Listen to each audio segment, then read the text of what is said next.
Tout a commencé en 1619 lorsque l'Académie de Strasbourg cherchait un lieu pour créer son propre jardin botanique. Et la suite de l'histoire, c'est Chirine Khalili qui va nous la conter. Suivez-moi, nous allons la rencontrer.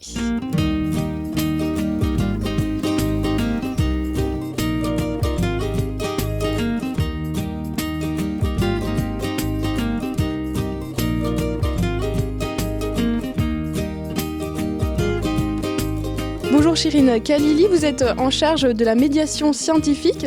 Oui, tout à fait, ici au Jardin botanique.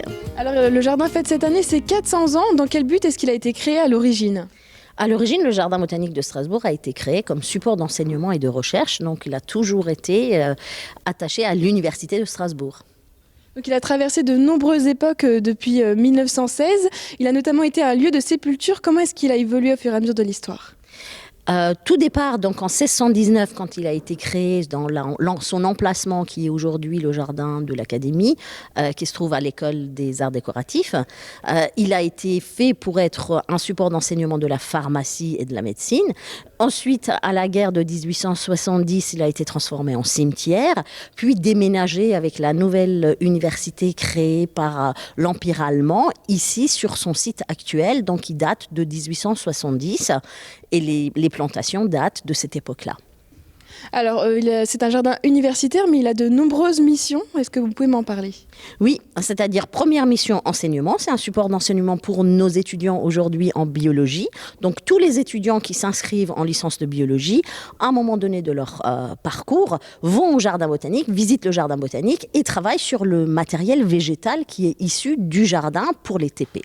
Ensuite, c'est aussi un support à la recherche, puisque nous avons des laboratoires de recherche en biologie végétale importante, l'ouverture vis-à-vis du public, donc transmettre le savoir végétal au niveau du grand public à Strasbourg, c'est aussi une grande mission de notre faculté. Alors, autour de nous, il y a plus de 5000 espèces différentes. Certaines sont venues de très loin. Est-ce que vous pouvez me parler de cette immense collection ? Alors, cette collection de 5000 plantes, effectivement, viennent des 5 continents. Et donc, ces plantes ont été cultivées ici, non seulement pour montrer au public la diversité du monde végétal sur la planète, mais aussi pour pouvoir conserver, c'est-à-dire qu'il y a des endroits où la plante n'existe plus dans son milieu naturel. Et ici, dans les jardins botaniques, d'ailleurs, de façon générale, on conserve la biodiversité. Jamais un jardin botanique ne va chercher une plante comme ça dans la nature, puisque c'est un patrimoine qui appartient à un pays d'origine. Donc les jardins botaniques sont des dépositaires d'un patrimoine mondial. L'espèce appartient à son pays d'origine, mais nous faisons des échanges de graines ou de petites plantes entre jardins botaniques. Et c'est comme ça qu'une collection est constituée et surtout elle est tracée. C'est-à-dire on sait exactement quelle est la carte d'identité et même l'origine de chaque plante, ses parents, ses ancêtres, ce qui permet d'avoir vraiment une traçabilité. Et ça, c'est une des grandes missions des jardins botaniques. Et alors, c'est une année particulière pour le jardin puisqu'il fête ses 400 ans. Est-ce que vous avez prévu des expositions, des animations tout au long de l'année ?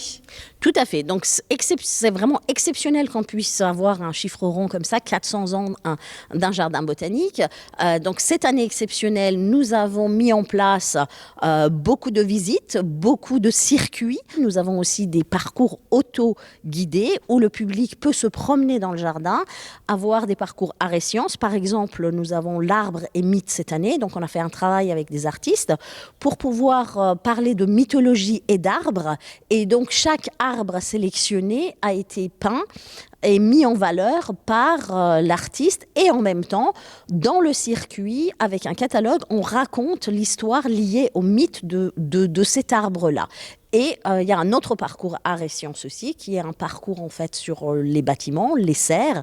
Et là aussi, une artiste a travaillé sur l'ensemble de ce parcours. Et alors à l'avenir, le jardin, il compte encore se développer, il a des projets ? Oui, tout à fait. Le jardin, alors c'est un jardin qui fait 3,5 hectares, qui est en plein cœur de la ville. Donc, il ne peut pas se développer en espace. On va dire, nous sommes déjà à 5000 espèces de plantes différentes. On peut toujours introduire quelques nouvelles espèces. Mais surtout, le gros projet, en fait, pour le jardin botanique, c'est de pouvoir restaurer sa petite serre qui date de 1870, qui est une serre qui s'appelle la serre de Bari, qui est classée au monument historique et qui pourra de nouveau être ouverte au public. Et surtout, elle est impressionnante parce que c'est une petite serre basse où on plante le grand nénuphar géant, la Victoria.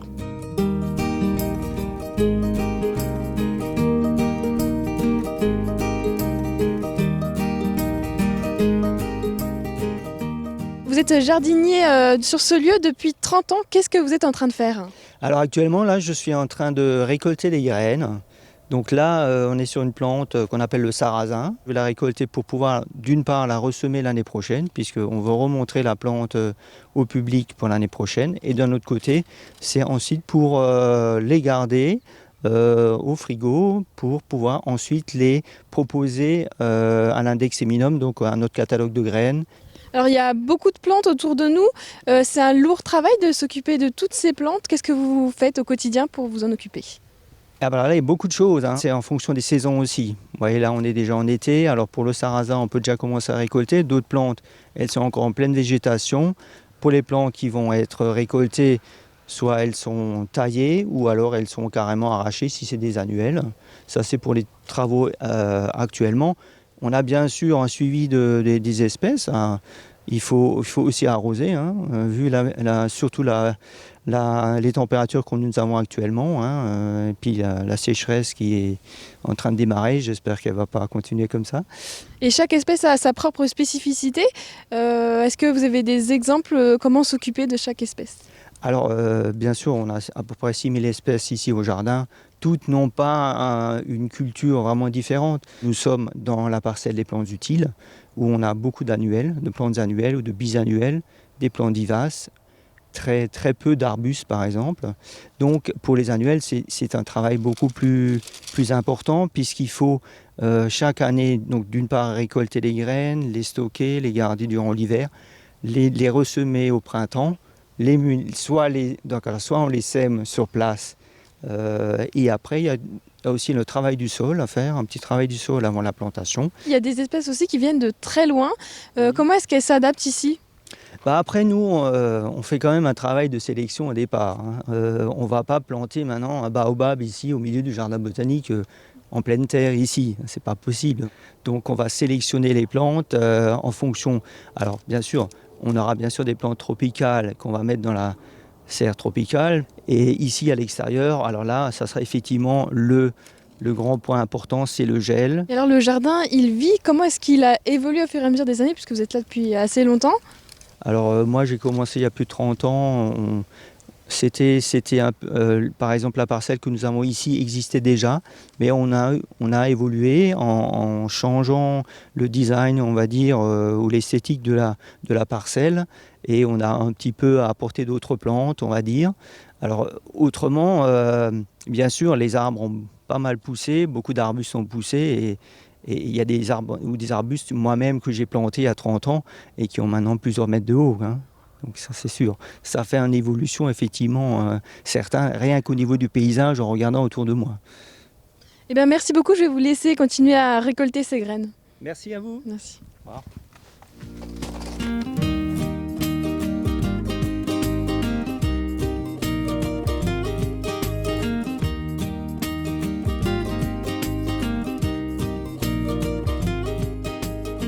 À l'occasion des 400 ans du jardin botanique, ce pin volémia a été planté. Alors il s'agit d'une nouvelle espèce qui a une quarantaine d'années et qui a été découverte dans un coin reculé en Australie. Vous l'aurez compris, c'est au jardin botanique que l'on peut en apprendre un peu plus sur le monde végétal. Moi je vous laisse, je vais continuer à profiter des animations d'été. Dès demain, on se retrouve pour découvrir un autre lieu préféré en Alsace. Mais tout de suite sur Alsace 20, le meilleur de nos programmes de l'année.